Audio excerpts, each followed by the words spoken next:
Clap de début, bonjour. Ça fait plusieurs jours que je n'ai rien sorti, c'est un scandale. Aujourd'hui on va faire une double review, donc on va forcément parler d'animé, on va parler Dr Stone, on va parler Vinland Saga, donc que de la qualité. Et oui, un jour je m'attaquerai aux gros animés de cette nouvelle saison qui ont débuté. Mais pour le moment on va continuer avec cela parce que il m'aguiche très fortement. Ouais, j'ai pas fait de vidéo depuis quelques jours, mais je pense que cette vidéo sera courte. Chaque fois que je dis ça, en fait, c'est beaucoup plus long que ce à quoi je m'attendais.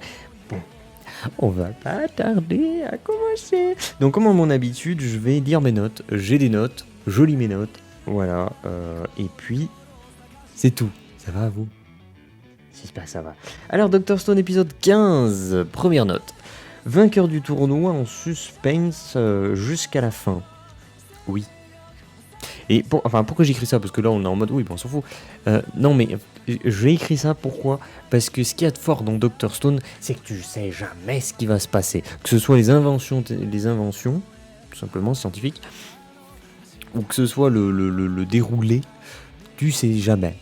Comment ça va se passer, comment ça va finir, tu sais pas. Et ça c'est génial. Et donc là, il y a un tournoi et c'est un truc vite fait, bien fait, parce que le tournoi c'est classique, mais c'est toujours efficace. Et la chose est réussie. Mais j'ai un verre devant ma webcam, dis donc. C'est beau ça. Je vire ça. Voilà, donc c'était réussi, donc j'avais envie de le dire. Et ce qui est intéressant, c'est que deuxième note, et allez, le DiForce, j'en peux plus de rire. Parce que voilà, le déroulé, tu t'y attendais pas. Le déroulé, tu t'y attendais pas. La conclusion, tu t'y attendais pas. Et une fois que c'est conclu, paf, il te rajoute un truc auquel tu t'y attendais encore pas. Et en plus, c'est drôle. Le coup de, en fait, je divorce et je me tire. Et c'est génial, c'est absolument génial. De toute façon, cet animé est intelligent et beaucoup trop drôle.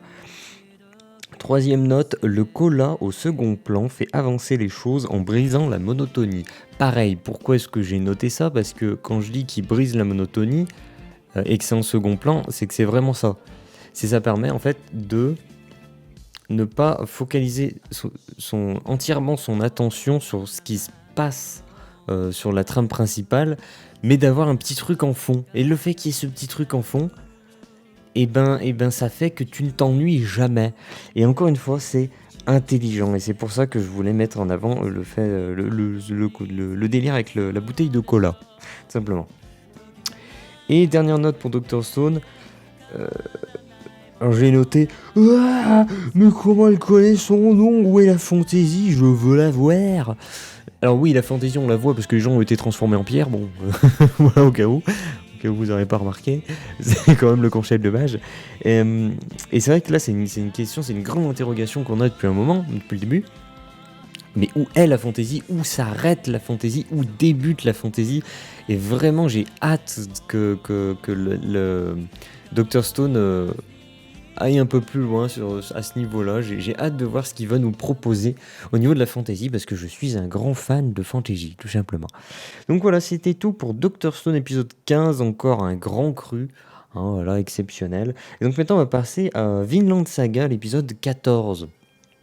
J'ai pas grand-chose à dire, c'est pour ça que je fais une double review. Alors, moment léger avec les frangins pour briser le sérieux. L'épisode a débuté avec une petite scène rigolote, où les mecs ils prennent des pauses et tout. C'est rigolo et je trouve que c'est important, un peu comme dans Berserk. T'as ce moment vraiment idiot, détente, léger, pour briser avec le sérieux du reste de l'histoire.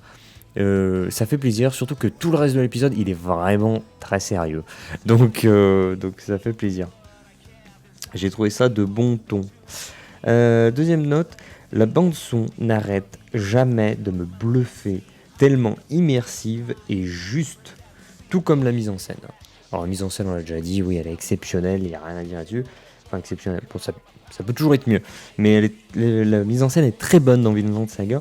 Mais là, je voulais surtout parler de la bande-son, parce que à chaque fois, je vais en parler, et à chaque fois, j'oublie. Mais que ce soit la musique de type vraiment musique, ou que ce soit la musique plus ambiance, ou que ce soit les bruitages, et je parle même pas des doublages, donc des seiyuu, Say You, putain je sais plus. Je sais jamais en fait. Euh, Tout ce qui touche de près ou de loin au son, c'est génial. C'est maîtrisé aux petits oignons, comme dirait l'autre. Ok. Mais je sais pas qui est l'autre. Mais c'est pas grave. Euh, Là, en l'occurrence, et je conclurai là-dessus, dans cet épisode, juste, mais tendez l'oreille. Tendez l'oreille. Quand la musique, elle est vraiment... Elle est juste. Elle est vraiment juste. Elle est pile poil dans l'intonation qu'il faut. C'est génial. Et t'as des moments de silence. Et pareil, c'est au bon moment. Ah, c'est tellement bien dosé. Moi, ça me... Ouh, j'adore ça. Ça participe à la mise en scène. Et ça ne montre que un aperçu aussi de la qualité de la mise en scène. De toute façon, Vinland Saga, faut le regarder. C'est génial. C'est absolument génial. C'est qualitatif sur tous les points. J'ai dit vidéo courte, donc clap de fin. Je vous dis à la prochaine pour une autre vidéo de je sais pas quoi. Donc au revoir. Voilà.